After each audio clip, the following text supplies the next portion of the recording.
Hello, this is Scott Bucciano from Telecoms.com. I'm here in San Diego at Qualcomm HQ, where Qualcomm's got a big 5G and IoT event, and I'm talking to Durga Malladi, who's the GM of 5G at Qualcomm. Nice to meet you. Nice to meet you. So Durga, we just had a presentation from you. You were giving us an overview of where we're at with 5G and Qualcomm's involvement in that. Why don't we start by reviewing sort of some of Qualcomm's contributions to where we're on 5G right now. So 5G in 2019, the original plan for 5G was supposed to be something that's launched in 2020. We spent a lot of time working with the entire industry to make sure that the launches start in 2019 in itself.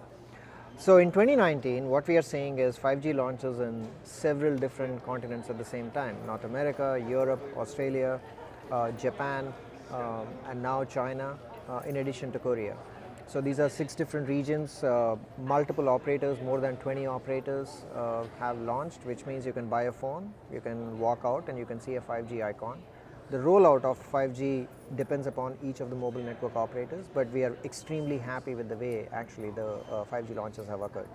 It's also important to understand that from Qualcomm's perspective, our focus on 5G has been more about the building upon mobile broadband, building upon a well-oiled machine like smartphones and everything that we have built with 4G, but expanding on top of that into a large number of new vertical industries. Some of them exist today and they're eager to embrace 5G, and some of them don't even exist today, so enabling new sets of use cases. So we're simply laying the foundation in 2019 while building upon mobile broadband. Okay, and 5G the advent of 5G has been unlike previous generations. So it's basically a lot more complicated. 3G was introducing mobile broadband, 4G was kind of getting it right. 5G, we're taking mobile broadband to the next level. But to me, that's the sort of least interesting part of 5G, because we've got these other completely new types of technology involving things like low latency communications, massive IoT network slicing, that sort of thing. So is that something? But that hasn't come along yet. We're pretty much just at the enhanced mobile broadband phase. Is that something you're expecting to sort of flourish next year? That's a very good question. So as I mentioned before, in 2019 we just laid the foundation for a lot of the building blocks for what's coming up later with different attributes of 5G in itself. But just let me explain a couple of things on mobile broadband in itself. In 4G, we were very focused on making sure that the capacity of the network is high and the peak data rates. I mean, you can actually buy a 4G device, a 4G smartphone with peak data rates close enough to 2 gigabits per second or so. You can actually do that. But here's where the interesting part is. While still working within similar peak data rates, what we've done in 5G is made sure that the average data rate and the guaranteed, the sellage data rate is much higher. Right. Imagine if you actually get, on an average, you're just walking around and on an average, you get much higher data rates, 200, 300, 500 megabits per second. That's a very different kind of a user experience, even though the peak data rate is the same.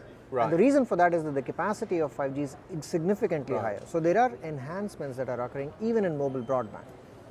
But that's what we're beginning to see in 2019. There will be use cases that will consume that. Some of the easiest use cases are, I can download an entire season's worth of episodes from Netflix in a couple of minutes, whereas it will take hours to do that. So sort of downloading, having to factor in download times becomes another example of that is, well, if you were watching videos, you can actually see the video in its native format, so maybe a 4K video, a much larger fraction of the time compared to what you would do with 4G. That's another way of thinking about it. It's not just the data rates by itself, but you could actually do that. But these are like the existing use cases that are getting much better. That's what we are doing in 2019. To answer your question on, well, but is that what we did 5G for? No. 5G was just being built on top of that, but that's not the only thing that we are doing. We want to bring in ultra reliable communications. We want to bring in that ultra low latency communications, along with all the nice attributes that come in with 5G core, which enable new kinds of industries. Examples of enterprise and industrial networks, they rely upon these attributes. Some of these properties are a part of the very first release of 5G, so you'll begin to see a lot more of these pilot trials in 2020. Because every manufacturing plant owner who's interested in trying out 5G, they want to see, okay, how does it work at scale? We understand the research part of it, we think it works well. There's risk involved. Right, so it's our job to make sure that that works properly. But we're not the technology is being baked in. Some of it is a part of what is already there today with release 15. Some of it is coming up in release 16 as well. So from Qualcomm's standpoint, we are very happy with the fact that the foundation is pretty good. Yeah.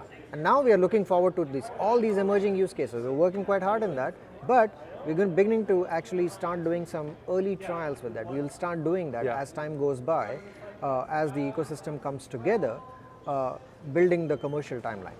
And release 16, which will bring a lot of this stuff that I mentioned to life, that's due to be standardized next year, is that right? Release 16 will be bringing in some of these new attributes, not all of them, Okay. some of these new attributes like ultra reliable communications is something that comes in as a part of release 16. The expectation is that the standardization is completed sometime within the second half of next year. Middle of next year is the typical timeline, so sometime in the second half of next year. So that builds upon what we have in release 15. That will set the tone for what comes up into industrial applications. So I guess the general picture is we got it started this year and it's going to really ramp next year. It's going to start really ramping. As we take steps going from where we are today, even mobile broadband will start enhancing into, well, it's not just about sub-6 or millimeter wave, it's both. It's not just about TDD or FTD spectrum, it's both.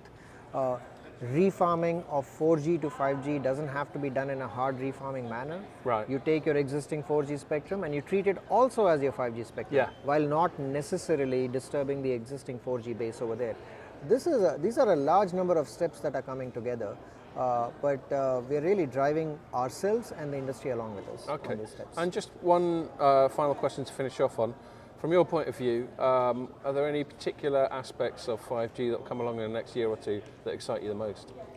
I think that the idea of bringing ultra reliable communications is something that we've never really done in a cellular ecosystem before. I mean, typically we say reliability is like, hey, if you drop 1 in 100 packets, like 1% packet error rate, that's good enough because that's what you need for, if you're watching a video or something like that, that's a good enough packet error rate. And if your video buffers a little bit, it's not the end of the world. world. But if you're doing high precision manufacturing and you're literally doing a wire line replacement with wireless, that's not enough. Actually, you probably want to lose no more than 1 in a million packets. That's ultra reliable communications. We know it's doable. We've actually shown that it is doable. But proving it at scale and proving it with the standardized technology is something that we are really looking forward to. Okay, that's great. Thanks a lot for your time. Thank you.